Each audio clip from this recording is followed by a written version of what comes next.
Hi friends, welcome to our day 7. Um, in the last session, we talked about meditation, and now we're gonna talk about meditation experiences. Meditation experiences. Okay, before going into the session, if anybody have any questions, yeah, you can, like, from the previous sessions, if you have any questions or if you want to share anything, we can do that about the meditation for a minute, and then we can go into the meditation experiences. If not, okay, let me go. Meditation experiences. Meditation is one, but the experiences are very different. So when we do meditation, we have so many experiences: astral travel experiences, energy movements, past life wisdoms, um, clairaudience experiences, etc., etc. Whatever the experience we have to share, all of them instantly with our co-meditators. So whatever experiences are we're getting, we should share that with our co-meditators so that people will start learning from each other experiences. Okay, so first question in this: why do we sometimes feel lethargic or drained after meditation? Meditation not only all the time gives energy, but there are sometimes it will drain also. So the answer is you have to pay for all your past mindsets and past meat eating. Your non-meditation has only postponed your payment. However, the payment get lessened a little as you keep meditating. Everybody has to pay for all the violence and barbarism inflicted by them. You may also have pains. So when I sit in meditation, so the answer is we are paying for all of our past deeds, uh, meat eating or anything. So one good example is I have my credit card payment which I have not done. So it is coming up with the interest. So that's how it is, like it all piled up. And when we meditate and you feel like, okay, it really drained, you become very lethargic. Next question. Sometimes my body jerks suddenly during meditation. Why does that happen? It happened to me also sometimes in meditating, and suddenly the jerk will come. Patriji says, when you do meditation, because of the energy input, many things happen in the body. The physical body interacts and reacts. You may feel jerks or temperature differences like feeling cold or hot. All these things that happen are part of meditation experiences. You have to go through all of them. This is called Nadi Mandala Prakshalana, clearing all of energy blocks in energy body. Yeah, when the temperature or when the electricity is passing in our body, and obviously we will tend to move or tend to adjust. So when we meditate, when the cosmic energy enters from our Brahmanandra, our Nadi Mandala Shuddhi, Nadi Mandala Prakshalana will happen. All the nervous system cleansing will happen. Next question. Sometimes when I am meditating, I get scary experiences. Am I doing it right? Yes, meditation can be scary sometimes, but it is not an overwhelming thing. Every experience in meditation is designed for you by your higher self. In the same manner, like a mother plans and makes healthy food for her children. So, our higher self knows what kind of experiences is to be given to our soul. The reason for those experiences can only be given to you by your higher self. I cannot answer that. All I can tell you is that everything happens in meditation is absolutely safe. You need to sit through the experiences and go beyond. The more confidently and fearlessly you accept and sit through any of these experiences, the sooner you will cross them or move to the next level of experiences. Yeah. Don't, if I get one experience and I feel it's really good, the thing is, do not stuck in the same experience. Keep moving to the other experiences. So and whatever experiences comes in the meditation is absolutely safe, and there are, these are experiences are designed by our higher self. Just like a mother cooks healthy meal or a balanced diet for the kids, the soul experiences is also designed by higher self. So the experiences other person cannot explain, it has only been learned by our own and our by higher self, by doing deeper meditations. Like if you are at one level, sit for more hours, so that is when we get the clarity and all. Next question. I am practicing meditation for a while, but there is anxiety in me when the unknown is happening or while doing new things. How can I overcome this? Though this master is in meditation for some time, still having the anxiety or still having the fear. So the answer is, you have to do more meditation. You have to do more swadhyaya. You have to do more sajjana sangatya. That is how you become mature in spirituality. Otherwise, you tend to immature in spirituality. More and more of meditation, swadhyaya, and sajjana sangatya. You have a day of 24 hours. Fill your day with all these three things to become mature in spirituality. When you enter spirituality, of course, you are immature. But as you progress in your practice, you become more and more mature. It is normal. Beginners are bound to immature. Seniors are bound to be mature. The junior in due course will become senior. So if we have fear, if we have anxiety, does that mean our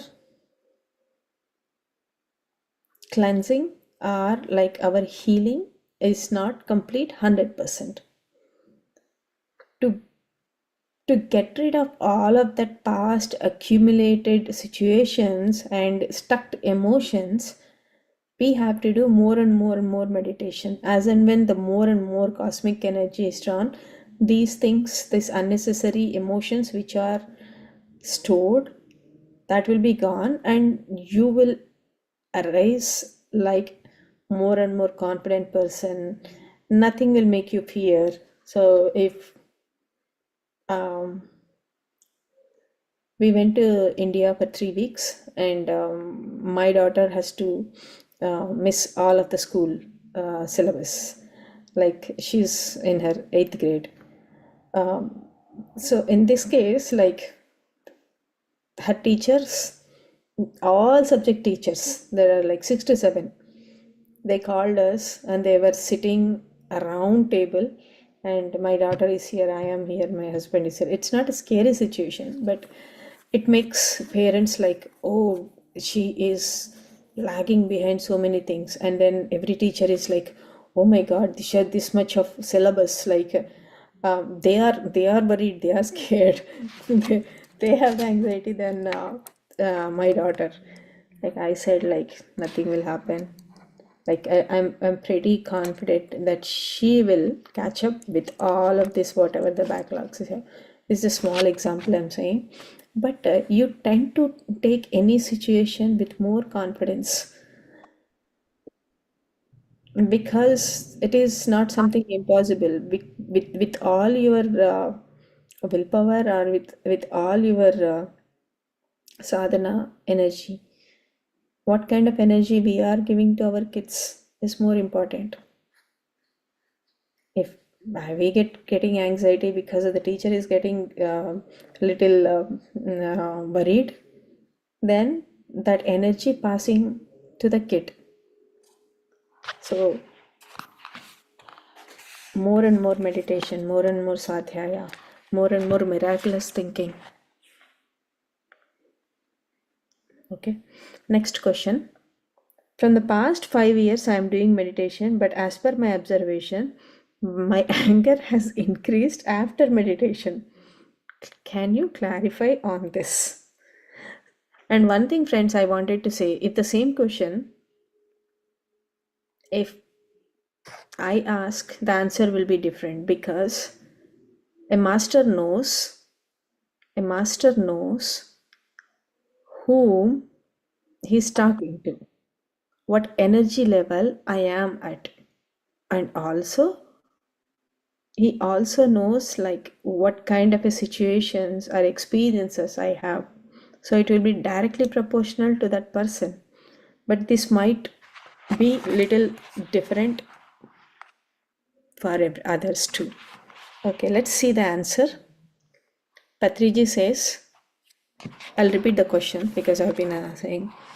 From the past 5 years, I am doing meditation, but as per my observation, my anger has increased after meditation. Can you clarify on this? Patri sir says that's the rule, because without meditation, you can't differentiate things. With meditation, you easily differentiate things, which is good and which is bad. So anger increases against the bad. With meditation, you develop more powers to discriminate. You will see more of the truth and more of untruth. When you see more untruth, you are against untruth. Durvasa Muni was always very angry. Non-meditators will not be angry as they don't know anything. They are ignorant people. I get angry if someone is eating meat because I'm not ignorant. I'm a wise person. I wasn't angry by seeing a non-vegetarian before my meditation, but now after doing meditation, I become terribly angry whenever I see anybody is eating meat. Anger will increase after doing meditation. This everybody should know. This is a paradox actually. One of my friend, even even I, there are certain people expectations are if you do meditation, you are tend to be like more like sadhu, more happy, more like okay, taking everything normal. So their expectation is that if you are going with extreme emotions, immediately they'll come and say, oh, you meditate, why are you shouting, why are you angry?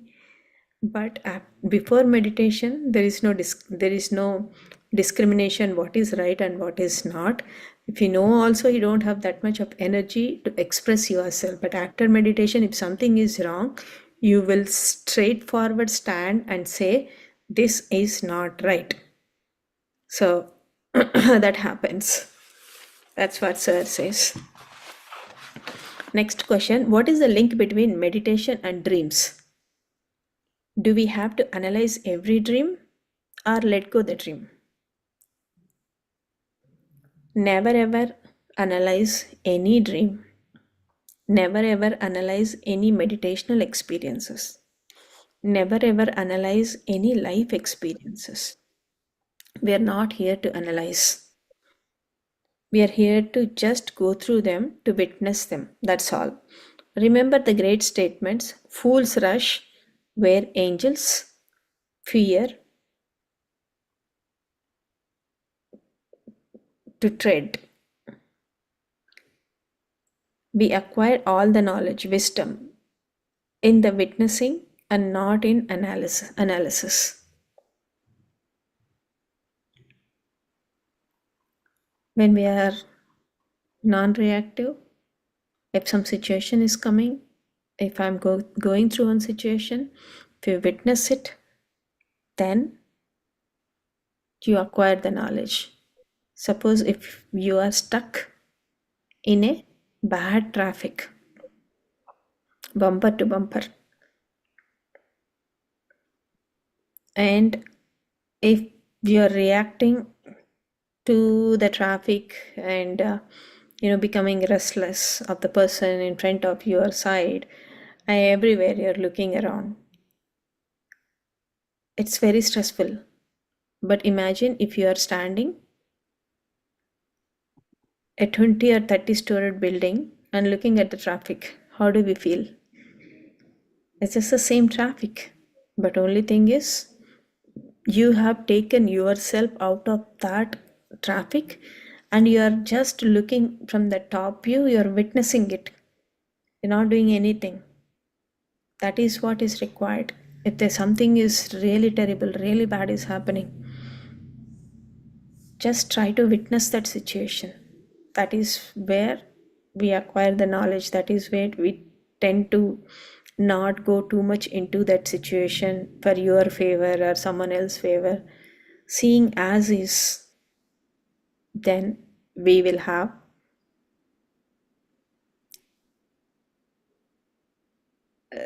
the wisdom that is needed for the soul. Analysis will not take you anywhere. We are incapable of doing analysis because our mind's database is very, very small. In the absence of full data, we should never attempt to analysis anything. A full data is never possible for any mortal human being. So never analyze any dream as good or bad. Never analyze any life, good or bad. Okay, I learned a new thing. Ideally, we try to analyze everything, that is the mind. But it is such a beautiful example that mind's database is really small because it just seeing this timeline. But you have existed before, there is a more data before you're born. And it is huge data. So we don't know from where it is coming. So do not analyze. Should we not analyze our meditation experiences? Next question. You don't know how to analyze. Then how can you analyze? You can't analyze any meditation experiences. You can't analyze any of life experiences. You can't analyze any dream experiences. Never do that. This is PSSM. We go through all these things which happens, but we never try to analyze them. Remember this point, then you'll become a wise person. We're not here to analyze anything. We are here just to do meditation and just to go through the good experiences and go through the bad experience as well. Witness all of the experiences as they are. It is our mind which wants all analysis, which we wanted to know why this has happened, why that has happened, all these things. But Patri sir always gave one straightforward what needs to be done. This is PSSM. Just do meditation. That means increase your sadhana, increase your capacity, soul capabilities. You evolve, you progress. Whatever it's coming, just witness.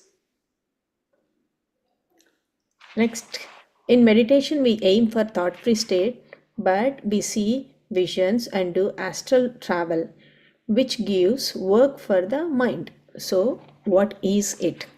It's a good question. It's a paradox. We wanted a thought-free phase, and then these things are happening. The answer is there are several types of mind. That is what you have to understand. In meditation, the worldly mind is silent, and then the spiritual and divine mind comes out. The worldly mind, the material mind, goes out of the mind, but the spiritual mind comes into the mind. There are different minds. One or the other mind is always working. The spiritual mind begins to work in meditation. The spiritual mind sees far beyond all the dimensions. Mind is soul. But what kind of mind? Mind is soul, but what kind of minds do we have to allow? We shouldn't allow a worldly mind. We should allow a divine mind, and that is meditation. We have different types of mind: worldly mind, divine mind. This is a beautiful example too. So an extension of soul is also a mind, and I think that is what the spiritual mind is about. Okay, masters. Next question, out of body experiences. Do you have any astral travel experiences? Patricia says in 1956, I used to stammer and my voice and speech were not clear. I was in Prayagraj, then Allahabad at that time. So my uncle who was a surgeon, suggested surgery on my tongue and mouth. So we decided to go ahead with it. He gave me some anesthesia first. The operation theater was there and my body was lying there. But I was above it. I was able to see my body from the above, and out of it I could see the doctors and nurses operating. I was even able to hear them. This was my first out of body experience. This was the experience that made me realize that you can be out of your body like that. So by giving anesthesia itself, the soul is been kicked out, and then it is just seeing your body outside of it. Okay, this is what Patrisa's experience, astral travel experience. And there are many masters in the PSSM who has done the astral travel. One of Atlanta master Santosh Kasagani, he did a workshop on astral projection, and there are many instances that master did astral travel and went out of the room to different places, roam around and come back to your body again. Next question, what is subtle body? For the past 3 years I have been seeing myself in a mirror whenever I sit in meditation. Please explain what that means. Okay, whenever he sit in a meditation, he's seeing himself as if in a mirror. That means it's like a movie. You want to know everything about subtle bodies? Read the Theosophical Society's literature. Either visit their website or contact your local Theosophical Society or go to the main headquarters in Adaya, Chennai. If you're serious about getting an answer, you will do all these things. So it's a challenge. Patri sir is saying, like, if you wanted to know, put an effort in going to the different places and get that right information. Next is walk-in experiences. Wow. Can you please talk more about what a walk-in is? Do you guys know what is a walk-in means? Have an idea? Okay. Patriji's answer is, it is a great phenomenon. A walk-in is when one soul leaves the body and other soul occupies that same body. There is a great book about it called Strangers Among Us by Ruth Montgomery. It has plenty of knowledge about walk-ins. A walk-in is a higher evolved soul who comes on this at the planet to finish some mission. That's where the old soul will walk out and this new soul will come in. Yeah, I'll talk about little bit about this walk-in after the next question. Who is considered to be a walk-in? Now, in this transition age, many great masters are occupying various physical bodies with permission and acceptance. They are called walk-ins. So there are many great masters occupying the body with permissions. Okay, did you have a walk-in? Did you observe any changes after the walk-in happened? Patri sir says everything changed after a walk-in happens. One is no longer concerned about their earthly relations. After a walk-in, one is considered only about one's immediate family, spouse, kids, and parents, that's all.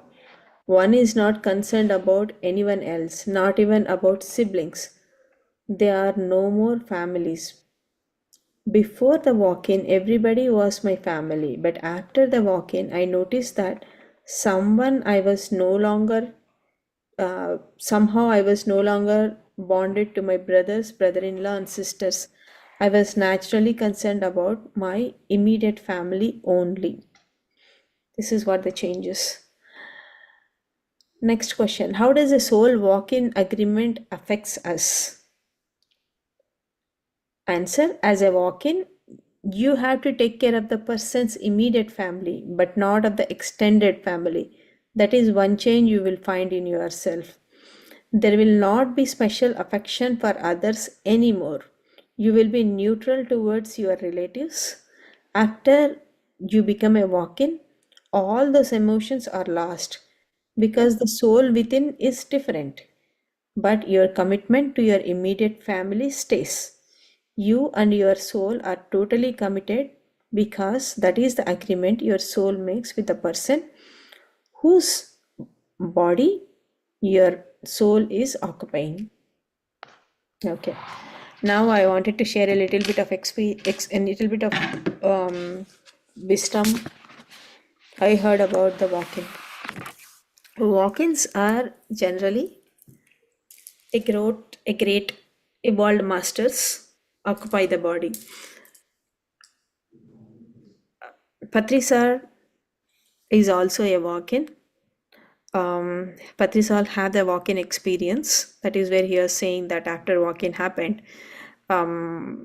the all worldly affections are gone. Like you are no more attached to your like brother, sister, and all those. Only immediate family. So Maitreya Buddha has occupied. Buddha has come. So it was so fortunate that we have seen the Buddha. And I am very fortunate to sit next to the great Buddha.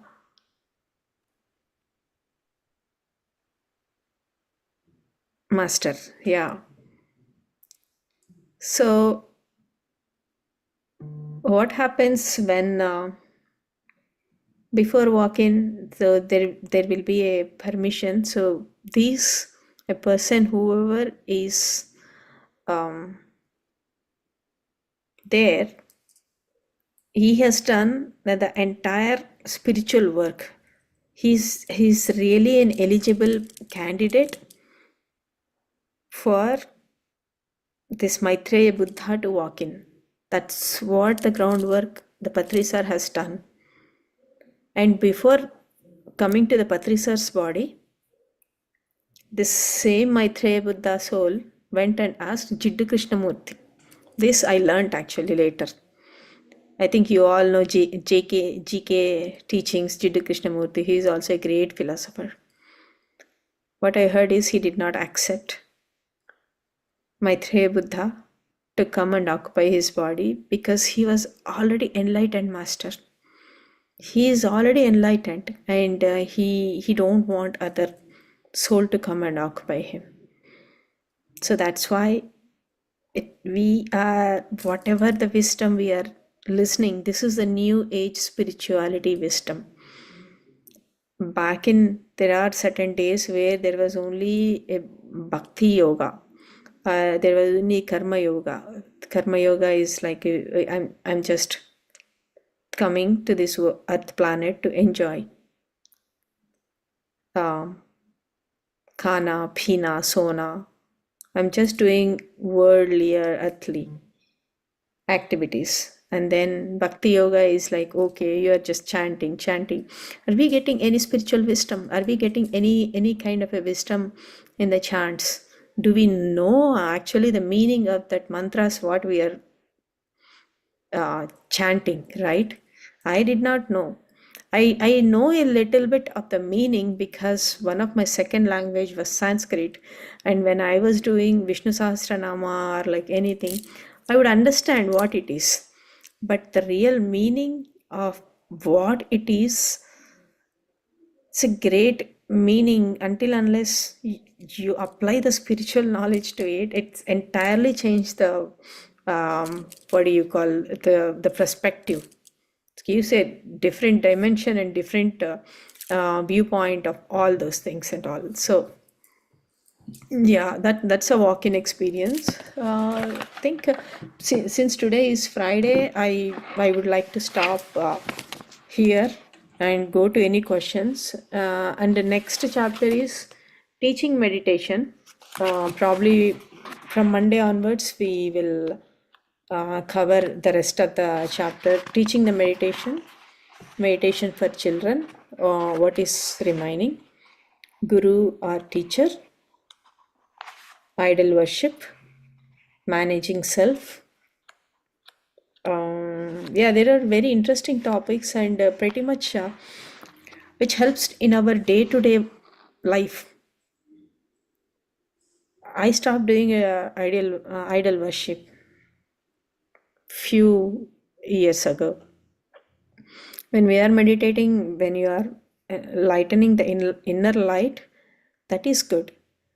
But sometimes I put whenever I feel the people around house are little dull and all, like probably you're meditating, but everybody in the house is not meditating. Sometimes there may be chances, there may be fluctuations.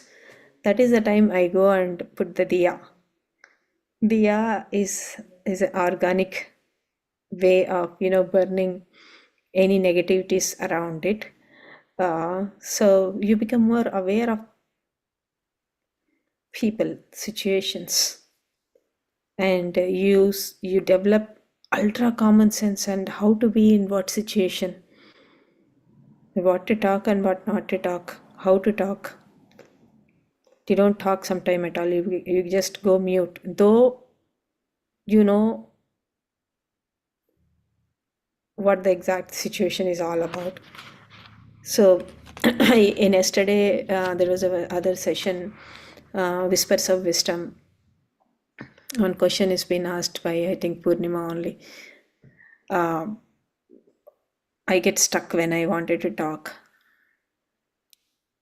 It's not about stuck, like it's about, is it a right time to talk or not? Maybe your mind says, okay, go argue, you're not wrong, just put your point across. But somewhere your soul says maintain harmony. Maybe it's not the right time. You may win a person by argument, but you cannot win a person by heart. If that person if we wanted to say something completely and the other person, like it's like, it's not like, okay, we are continuously putting a point by point as a law point. That's an argument, and it doesn't take you anywhere. It makes other person shut down, probably by taking the control or something. But is he really convinced? Is he really understood what it is? I don't know. I feel like that's what meditation helps you: showing right emotions, getting anger when it is required, and being in the silence when it is required. So, yeah, the other topics are manifestation, life purpose, service. Yeah, service is a beautiful, beautiful topic. Parenting. Okay. Okay, masters. So, since this is Friday, let's go back and enjoy our weekend. If you have any questions, yeah, Lakshmi, Satish, Yeah. please go. Hi. Yeah, I have a quick question. So, what if the conversation the other way around, like the other person is more, trying to put the point hard on you and showing the aggression? How to, and you have your own point and not able to win an argument with the other person uh, because you are into the spirituality, you're trying to balance it out, but sometimes it will slip out of our hand, right? How to maintain calm and peace, as well as make your point, put it in a right way to understand what we actually meant. See, ma'am, everything is energy. Thought is energy. Word is energy. Okay? When the situation is a heated argument is going on, right? What we try to do is we're trying to prove ourselves, okay, that is not it is, but this is what it is. That's what I think you explained. If that person is really in really like it's beyond control, like at a very high emotion, if there are people at very high emotion, their senses don't work. If they are not meditating, they completely go out of their control itself. That time your silence will bring the control. And being silence in that kind of a situation is not easy. We need a lot of energy. If someone is saying yeah, putting some argument or something, what is it? Probably you can put the three filters here. Is it right? Is it useful? And is it helpful? If not, that time probably, if it is, and also it depends on what type of a relation it is. It is our immediate family members, yes, definitely we have to take that. Or if it is someone like a colleague, or if it's like a neighbor or someone, if not your close friend, then don't give energy, just ignore it. If there is no point of proving ourselves also, like I mean, personally, I don't tend to prove to anyone, because people are at different levels, right? If people who has never meditated, they don't know what it is. They just see it as something like an activity going on. So, do you really have to invest your energy in explaining your truth to them? But if it's immediate family, like my husband, like my kid, we have our responsibility over there. So, that too, if you think their point is correct, and acceptance also comes very easily. And asking forgiveness is also comes very easily. Saying sorry becomes very easy, because you're trying to make that relationship more stronger. This is my experience, madam. But yeah, it all depends on what type of situation. If you really wanted to put your point, I would say take out the emotion and then deliver it in a plain words.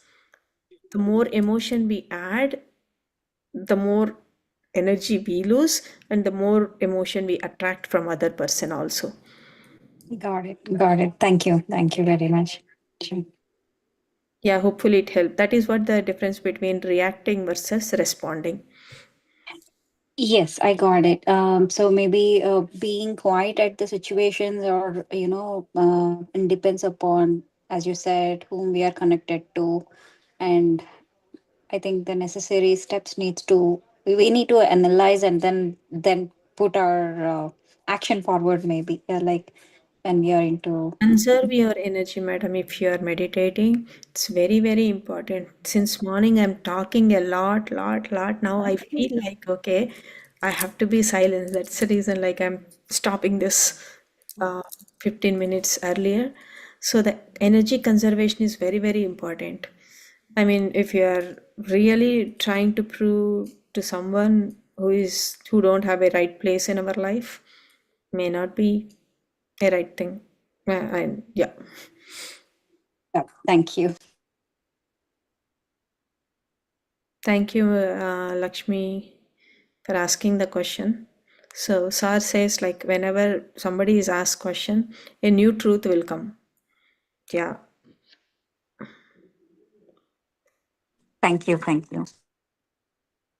and it may not be all the time. Like if it is if sometimes you really wanted to fix the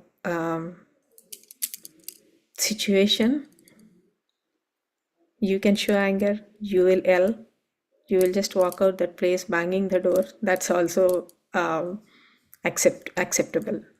But that has to happen for a right reason.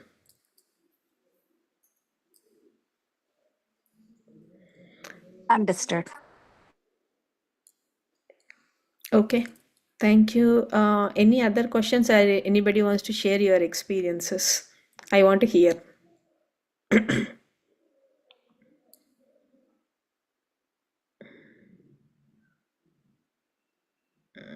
Thank you, Ritaji. Thank you. Okay. Okay, friends, if don't have anything to share, let's meet on Monday again with the next topic. And the next topics are, I hope, teaching meditation. Teaching meditation is a small, all are from next chapters onwards. These are pretty small. Hopefully, we'll all enjoy next week. So what should be our homework for the weekend?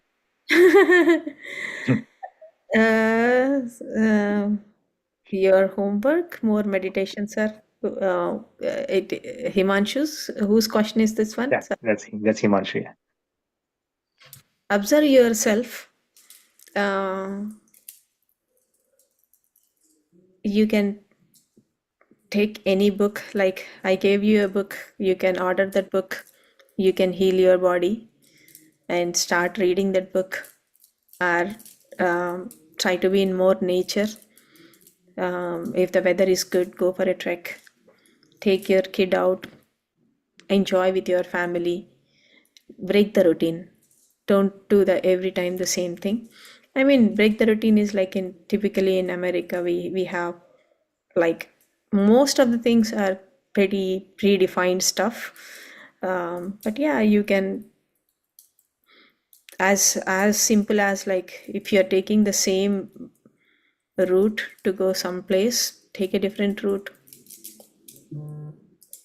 try something. Spiritual science is all about that, and we call ourselves as a spiritual scientists, doing experiment with our own. And try to do more meditation, like if you are doing 40 minutes or 1 hour, try to do 2 hours or 3 hours, because Friday nights, typically Saturday, we don't have to get up early. Then you can sleep little more time, right? So use more time for your spiritual work. um, yeah, Sure. Thank you. thanks. And all these answers are there in Enlightenment Hour with Patri sir. So if you go through those videos, we will really see the way how he answers.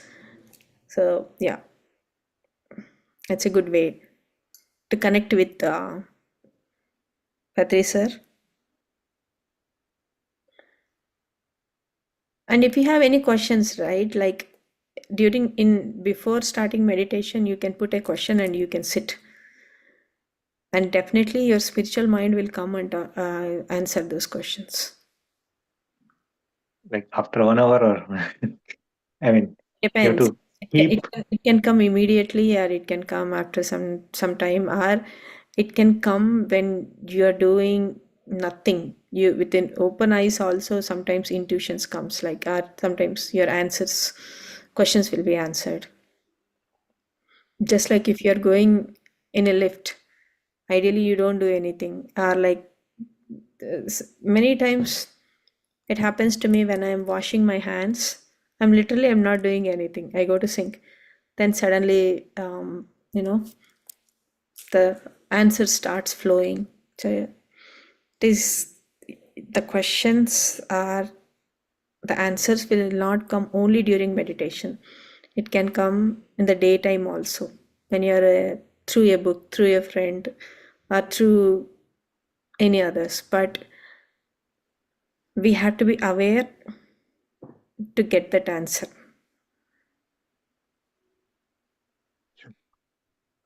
It's a beautiful ride, everyone. I have been enjoying the spiritual ride for past 6 years. It's really beautiful. Yeah, let's travel together. Anybody is from Atlanta here? I know Purnima is from Atlanta. Aniket, you're from Atlanta? Yeah, I'm from Atlanta. Okay, so December 21st, World Meditation Day is coming. Uh, do you have information? No. But I'm in the channel, like WhatsApp group. If it's posted there, I can browse and I can Yeah, take I it. mean, I know WhatsApp group, lot of, you know, messages keep coming. So go to website Aniket, ATL, pma.org. So I'm just putting in the chat. If you go here, it is there. I think in the homepage or in somewhere. World Meditation Day, December 21st. We are doing a synchronized meditation with 50,000 folks from 50 states across the USA in Shiloh Elementary School in Suwannee. So please register and please let your friends know. Yeah, it is doing for a greater cause. Sure, yeah, I'll be there. Thank you. I'll spread it out.